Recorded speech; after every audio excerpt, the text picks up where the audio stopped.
وقعت واحد الحالة البنات هنا في الطاليان لواحد العائلة مساكن هنايا في طورينو. وقعت لهم واحد الحالة انهم داو ليهم البنت ديالهم، داوها ليهم. علاش؟ لانهم على حسب ما كيعاودوا، انا حسب يعني اللي عاودوا ليا ان البنت كانت مربوطة في الدار، كانت مربوطة بزيف بفولار. بان علاش؟ لان والديها ربطوها لانها ولات كتبغي تخرج، ولات كدير شي حوايج اللي هما ما راضينش على كوالدين، ما راضينش على لذلك زعما الصراحة هذا نداء لأولياء الأمور والوالدين.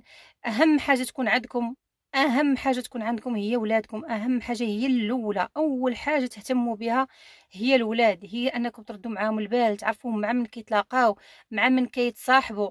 أولا الهداية من عند الله، يعني راكي تربي تتعياي وتضربي تماره حتى تعياي، ولكن راه لا خرجت ديك الدريه ما صالحاش ما عندك ما غديري. خصوصا انا انت ديري اللي عليك، وانت دير اللي عليك، دير جهدك ربي، المهم مجهودك راك درتيه. ماشي واحد النهار تقول لك كون غير درت ليها، كون غير درت ليه، كون كنهضر كي الولد كي البنت. يعني ديروا جهدكم، وداك الشيء راه كيبقى يعني ديال الله سبحانه وتعالى، ما عندنا ما غنديروا. انا ما كنهضر على الناس ديال الجاليه ديال اوروبا، اما هادشي راه كاين حتى في اي بلاد كاين. غير هنا المشكل اشنو؟ انهم كيحيدوهم. ان الا بغيتي تهضر معاهم او لا بغيتي تخليهم ما يديروش هذاك الشيء او لا، يعني كيتدخل الدوله عندها الحق انها تحيد لك الولد ديالك. يعني عندهم هاد الحق انها ولدك واخا تكون يعني ولدك انت والده ضارب عليه تماره ومكرفس عليه وكل شيء، راه تجي الدوله بحق قانونيا تجي لا ستنسى وتشالي تحيد لك الولد ديالك، ما تخليهش ليك. اولا البنت ما غتخليهاش ليك، تحيدها لك وانت بعينيك كتشوف يشدك انت البوليس وهما يحيدوهم. وهي البنت اولا الولد يدوه قدام عينيك، قلت لكم قدام عينيك وانت كتشوف.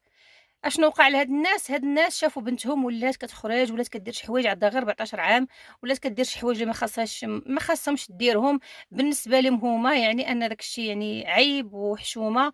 علاش؟ لان الدريه في الاول كانت مزيانه، غير تلاقات في السنه اللي يعني دير 14 عام عندها، هي البنت عندها 14 عام، فداك السن ديال 14 عام تلاقات مع واحد البنت صاحبتها، هي اللي خرجت عليها، هي اللي خرجتها كيف ما كنقولوا، ولات كتقول لها دير شي حوايج اللي الدريه ما مولفاش عليهم.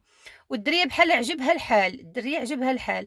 ربما الوالدين هملوا ما ردوش البال من الاول، ربما حنا غير كنقولوا، ربما الله اعلم. غير هي راه هادشي كيبقى غير مكاتيب وتصرف من عند الله سبحانه وتعالى. يعني ما يمكنش نقولوا شي حاجه، ما يمكنش نقولوا شي حاجه نقولوا حقا لا ما رباوش، حقا ما ردوش البال، حق راه كاينين شي والدين ماشي راه دير البال، كيردوا البال دايرين فوق جهدهم. ولكن ديك التربيه ديك الولاد مساكن، لا اله الا الله محمد رسول الله، راه الهدايه من عند الله، الهدايه من عند الله سبحانه وتعالى.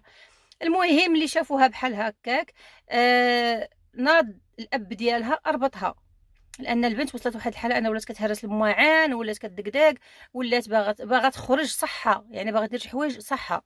ناض الاب يعني ربطها، فاش جاو البوليس لقاو البنت مربوطه.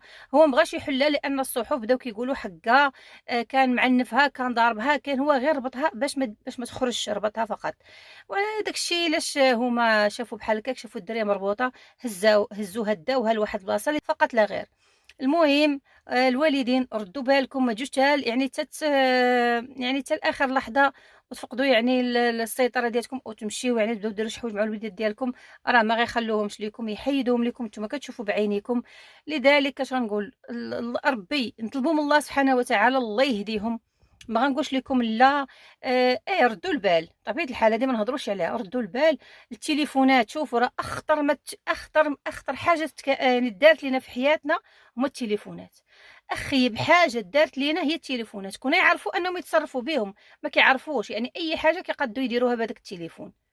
الدري ولا الدريه جوج الليل وتشهد التليفون اش كدير به؟ تخيلوا غاديين في الطريق بالتليفون، جايين بالتليفون في المدرسه التليفون. انا الاستاذه ملي مشيت ندير الجماع لبنتي قالت لها بنتي ما عندهاش تليفون، بنتي عندها 15 عام والاخرى عندها 14 عام وما عندهمش تليفون، ما عندهمش تليفون. درت لهم انا التليفون، ماشي ما درتوش، ولكن شفت ان غادي ما بقاوش يعني كيهتموا بالدراسه ديالتهم. انا كنقول التليفون علاش مديوره التليفون؟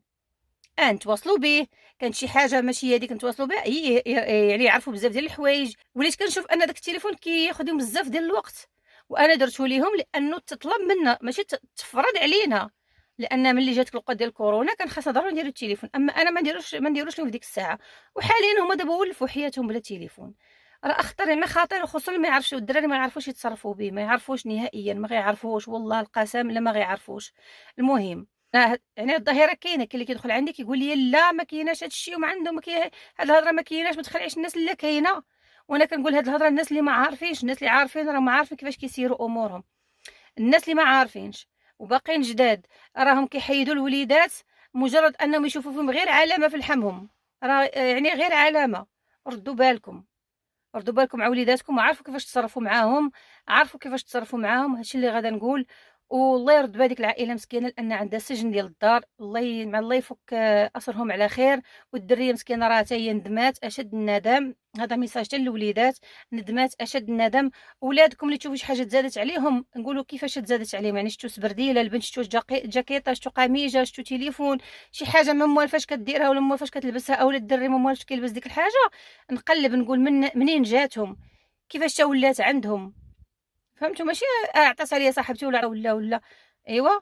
ومن بعد نراقبوا ونخلّوا كل شيء على الله سبحانه وتعالى، يعني الواحد غير اللي عليه والكمال على الله سبحانه وتعالى، الكمال على الله سبحانه وتعالى.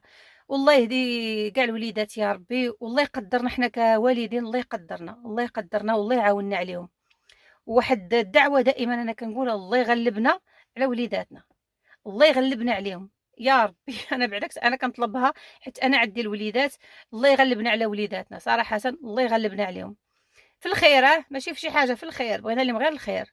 يعني كنهضر مع الوالدين اللي باغيين لولادهم الخير، وما كنظنش أن كاينين شي والدين ما غيبغيوش لولادهم الخير، مستحيل. آخر وحدين يبغوا الشر لولادهم هما الوالدين. هادشي اللي كاين ودوزو بخير.